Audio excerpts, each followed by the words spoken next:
bem? Hoje eu tô devendo a vocês um vídeo com um resumo da live que eu fiz há 2 semanas no Instagram Aprendizados de Mães. Então, segue aqui o resumo para vocês. Quero convidar vocês a fazerem uma análise sobre isso, que esse é um período da história muito importante e que vai ser lembrado não só por toda a nossa geração e a geração das crianças de hoje em dia, como também possivelmente por outras gerações que vão estudar esse processo que está acontecendo no mundo.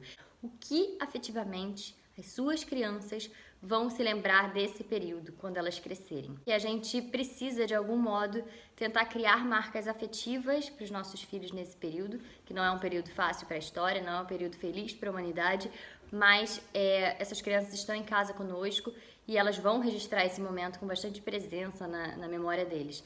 Uma sugestão que eu dou para os pais que não têm muito tempo para ficar com os filhos e que muitas vezes trazem essa angústia, que você sempre faça um diálogo com seu filho, que o tempo que você tem com ele você possa tentar otimizar. Que durante o jantar, almoço, jantar, o lanche, que vocês façam brincadeiras, por exemplo, oralizadas. Podem brincar de rimas, podem brincar de histórias, podem fazer jogos, assim, verbais, enfim, são algumas tentativas de tornar aquele momento como também um momento de brincadeira. E qualquer 10 minutos que você tenha para falar um pouco também sobre a sua dificuldade, sobre como também não é fácil para você gerenciar isso tudo, de algum modo vai ajudá-lo a elaborar que você não está com ele não porque não quer, mas porque é um pouco complicado mesmo, mas que você está ali para ouvi-lo, que você quer saber como ele está. Com relação a quem tem crianças um pouco mais velhas na escola, eu sugiro sempre que converse com os filhos para saber como é que eles estão indo, como é que eles estão lidando também com algumas possíveis angústias aí de dificuldade de adaptação no ensino à distância, de repente se estão conseguindo fazer os exercícios de casa, como é que eles estão lidando com isso, até porque, a depender da situação, você também pode conversar com a professora, com a diretora, né? Afinal, existe aí também uma queixa grande de excessos, de exercícios de casa e tudo mais, e eu acho que isso também é importante de ser dialogado. E sem dúvidas, né, nesse período aí, muitos adoecimentos estão surgindo, então eu digo, acho que o mais importante, até do que seguir essa rotina aloprada aí do ensino, né, com medo do filho perder o ano, enfim, é pensar que tem algo mais importante até do que os conteúdos para você repassar na educação dos seus filhos, de um escutar o outro, de um cuidar do outro, da gente desacelerar um pouco esse tempo produtivo.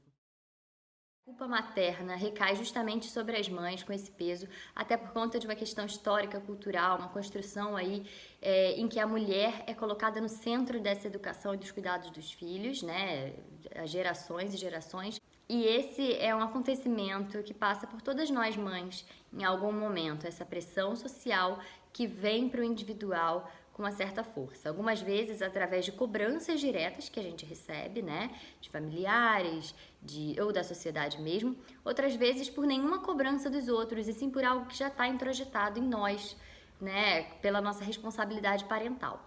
Nesse sentido, eu quero ressaltar que a responsabilidade parental é ótima, é muito importante. Por isso que quando uma mãe traz para mim no consultório, nas consultas online ou presenciais, algum tipo de sentimento angustiado sobre alguma coisa que fez ou não fez com o filho, alguma coisa que consegue fazer ou que sente que não consegue fazer, eu geralmente acolho, eu faço essa escuta, eu ressalto a importância dessa problematização que ela está trazendo, mas eu procuro dissolver essa culpa para que a gente possa ficar só com a responsabilidade que é importante disso, né?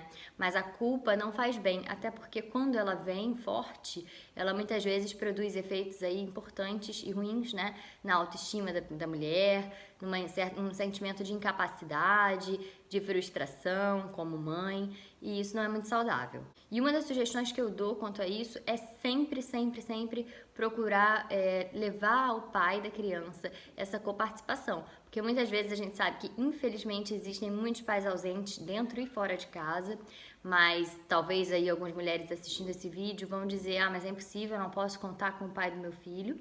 Nesse caso fica um pouco mais limitado de fato, é um pouco mais difícil, em algumas situações a mulher acaba tendo realmente que dar conta disso sozinha, mas o que eu quero dizer é que sempre que houver a possibilidade, seja ela qual for, de você entrar em contato com o pai do seu filho, seja separado ou com o seu marido dentro de casa, de você falar um pouco do que você está sentindo sobre essa sobrecarga, de vocês dividirem essa responsabilidade sobre as decisões, sobre os cuidados, isso ajuda muito a dissolver esse sentimento de peso.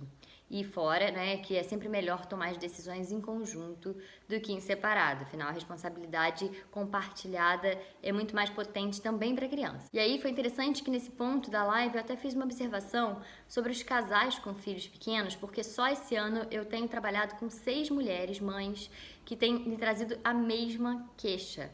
Literalmente a mesma queixa. Elas são mães, elas se sentem sobrecarregadas, elas têm que dar conta de muitas coisas ao mesmo tempo. E os maridos sentem que elas estão distantes, frias, inclusive sexualmente, e isso é sempre levado em consideração para ele como uma questão de autoestima ou de física, né, de relação física, enquanto para elas entendem que esse distanciamento que acontece no relacionamento tem muito a ver com uma certa falta de cumplicidade, parceria, que elas não encontram ali no casamento com relação à divisão de tarefas, com relação aos cuidados dos filhos. Se você, homem, vive uma situação dessa, procura pensar aí também se de fato esse desinteresse da sua mulher parte mesmo de uma questão física, ou se você também não está deixando de ser tão parceiro dela, né, tão cúmplice dela. O que mais que ela está precisando? Porque os sentimentos de cuidado também fazem diferença nos sentimentos de admiração, de tesão, de interesse, e é bem relevante, isso aparece com bastante frequência. Voltando aqui à questão da culpa materna, uma outra questão que apareceu que foi muito boa da gente abordar foi a questão do bater.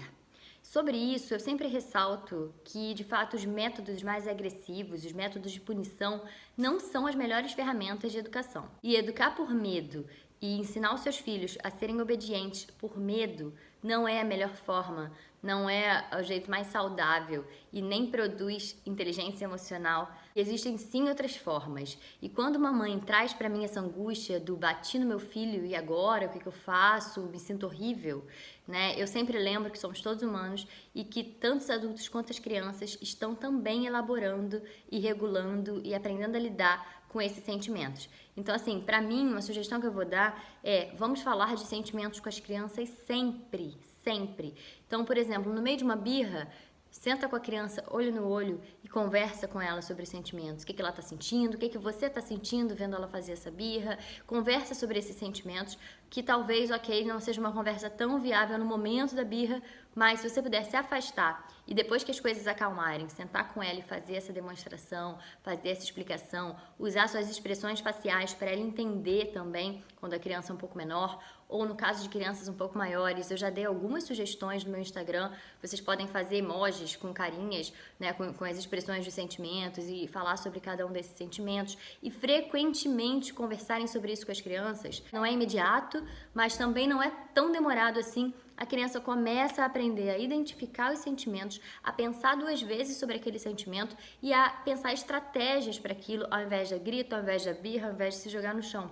E você como mãe, ou você como pai, também se dá a chance de pensar 2 vezes. De antes de gritar ou de bater, você também identificar o que você está sentindo, identificar o que o seu filho está sentindo, entender as necessidades dos dois, tentar conversar com ele e partir para outro método muito mais saudável e muito mais contributivo, tanto para a sua inteligência emocional quanto para a inteligência emocional do seu filho. Aproveito aqui para finalizar esse vídeo comentando que, além dos atendimentos individuais, que eu sempre dou como psicoterapeuta, online e presencial, eu também estou abrindo um grupo agora em junho de atendimento a mães, especificamente. Então, eu estou recebendo inscrições. Quem tiver interesse de participar desse grupo, pode me enviar também uma mensagem que eu encaminho o formulário para a candidatura, tá bem? Um beijinho para vocês e espero que vocês tenham gostado. Tchau, tchau!